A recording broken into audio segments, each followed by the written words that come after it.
નમસ્કાર મિત્રો, વાર્તાનો સમય ચેનલમાં આપનું હાર્દિક સ્વાગત છે અને હું છું ઉમિયાશંકર તેરૈયા. ફરી એક વખત આજે નવી વાત લઈને આપની સમક્ષ આવ્યો છું અને આજની વાર્તાનું નામ છે તમારો વ્યવહાર જ તમારું જીવન. તો ચાલો વાર્તાની શરૂઆત કરીએ. સરસ મજાનું એક નગર હતું અને નગરની અંદર એક નગર શેઠ વેપાર કરે.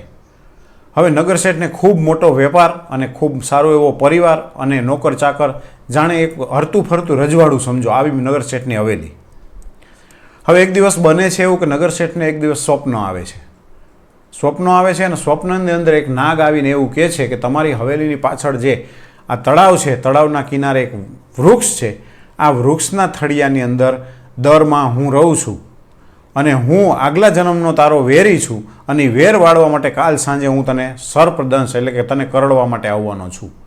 એટલે કાલનો દિવસ તારી પાસે છે, જે તારે કરવું હોય તે કરી લેજે, બાકી હું મારું વેર વાળવા આવવાનો છું.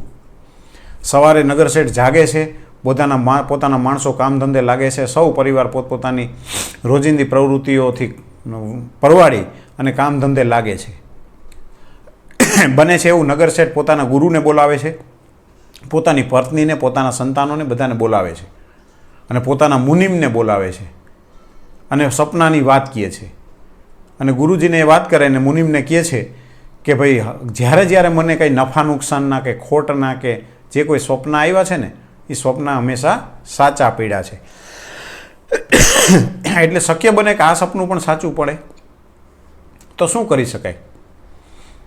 એટલે તેના ગુરુજી એને સલાહ આપે છે કે જે વખતે સાપ આવે ત્યારે શું કરી શકાય એ વિચારીએ, વાત બરાબર છે, પણ અગાઉથી સપના ઉપર ભરોસો કરવો એ પણ યોગ્ય નથી અને જે સ્વપ્ન આવ્યું છે તેને અવગણવું એ પણ બરાબર નથી. એટલે એ પણ બરોબર નથી. એટલે મારું એવું માનવું છે કે હિંસા ના કરાય, સાપને ના મળાય, એનો કોઈ પણ ઉપાય કરાય. આમ બધા પોતપોતાના મંતવ્યો વર્ણવે છે. હવે મોટે ભાગે બધાનું કહેવાનું એવું થયું કે આપણે અગાઉથી સાપને મારી નાખવો જોઈએ. કોઈ મંત્રીઓ સારું લગાડવા માટે કોઈ કહેવા લાગ્યા કે આપણે સાપને અત્યારે બહાર નીકળે ત્યારે નહીં, અત્યારે દરમાં છે ત્યાં જ મારી નાખવો જોઈએ. આવું શરૂ થઈ ગયું. પછી વેપારીએ કીધું, નગર શેઠે કીધું કે હવે છે ને મને થોડી વાર માટે શાંતિથી છોડી દો, મને એકાંત આપો, હું મારી રીતે પ્રશ્નનો જવાબ શોધી લઉં છું. એટલે એકાંતમાં થોડી વાર બેસી જાય છે અને પછી બપોર પછીના સમયે એને માણસોને બોલાવીને કહે છે કે જે તળાવ નીચે ઝાડ છે ત્યાંથી અહીંયા હવેલી સુધી જે રસ્તો આવે છે એ રસ્તામાં સરસ મજાના ફૂલ પાથરો, સરસ મજાના ફૂલનો રસ્તો બનાવો, ફૂલ પાથરો અને ફૂલ પાથરા પછી આજુબાજુમાં એવા સરસ સુગંધી દ્રવ્યોનો છંટકાવ કરો કે જે આમ ખૂબ સારી સ્માઇલ્સ, ખૂબ સારી મહેક આવતી હોય એવા દ્રવ્યોનો છંટકાવ કરો. એટલે બધા માણસો તો વિચારવા પડી ગયા કે જે સાપ કરડવા આવવાનો છે એના રસ્તામાં ફૂલ પાથરવાની વાત કરે છે આ શેઠ. એટલે પરંતુ શેઠનો આદેશ હતો એટલે ફૂલ પાથરા, સરસ મજાનો રસ્તો, સુગંધી દ્રવ્યો છંટકાવ્યા અત્તર જેવા. અને પછી કીધું કે થોડા અંતરે સરસ મજાના કેસર બદામવાળા દૂધના કટોરા મૂકો. એટલે કઢીને દૂધના કટોરા મૂક્યા, કઢી મતલબ દૂધ કાઢ્યું, કેસર ને બદામને નાખી અને કટોરા મૂક્યા અને છેક જ્યાં વેપારીનો શયનખંડ એટલે કે એનો બેડરૂમ હતો ત્યાં સુધી ફૂલનો રસ્તો બનાવી દીધો. હવે સપનામાં જેમ સમય બતાવ્યો તો એ સમય મુજબ સાપ દરમાંથી નીકળે છે અને ફરતી બાજુ રસ્તાની બે બાજુ માણસો ઊભા રાખ્યા છે નગર શેઠે કે જાણે એ સાપનું સ્વાગત કરતા એમ નતમસ્તક માણસો ઊભા છે. હવે સાપ જોવે છે કે એટલો સરસ મજાનો ફૂલોથી સજાવેલો રસ્તો છે. સાપ ધીરે ધીરે આગળ આવે છે અને એને સરસ મજાની ખૂબ સુગંધ આવે છે અને એવા ઠંડા વાતાવરણમાં સાપ હાલ્યો આવે છે. થોડા અંતરે દૂધના કટોરા, સાપ દૂધ ચાખતો આવે, પીતો આવે છે. કોઈમાં કેસરનો સ્મેલવાળું તો કોઈમાં બદામ હોય છે. અને ધીરે ધીરે નગર શેઠની શયનખંડ એટલે કે એના બેડરૂમ સુધી સાપ આવે છે. અને બંને બાજુ જે નતમસ્તક માણસો ઊભા છે, જાણે સાપને એમ થયું કે પોતે કોઈ મહારાજા નીકળો હોય એવી એને અનુભૂતિ થઈ. એટલે આવીને સીધા નગર શેઠને એવો સવાલ કરે છે કે કાલે મેં સપનામાં આવીને તને કીધું હતું તારો જિંદગીનો કાલનો છેલ્લો દિવસ છે, તારે જીવવું એવું જીવી લેજે, હું આગલા જન્મનું વેર વાળવા માટે સર્પ બન્યો છું અને તને દંશ દેવાનો છું. અને છતાંય તે મારી આવી આગતા સ્વાગતા ક્યાંક દૂર ભાગવું કે જીવવા માટે કંઈ પ્રયત્ન કરવો અથવા તો મને મારી નાખવો, એને બદલે આવું કેમ કર્યું?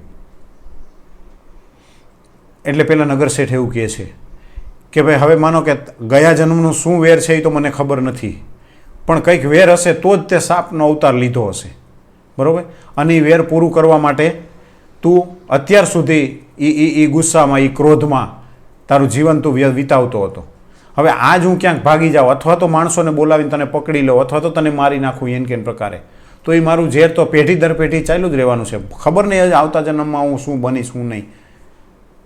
તો આ ક્યાં સુધી વેર ચલાવ? એના કરતાં તો બેટર છે કે આ જ જન્મની અંદર ઘણું બધું જીવી લીધું છે, ઘણું બધું કરી લીધું છે, અને એક આ વેર આગલા જન્મનું કદાચ બાકી હશે તો એ પૂરું થઈ જાય એવું વિચારી અને મેં ખૂબ આદર સત્કારથી કે તું આવી જા એટલે આપણા બેનું વેર પૂરું થઈ જાય.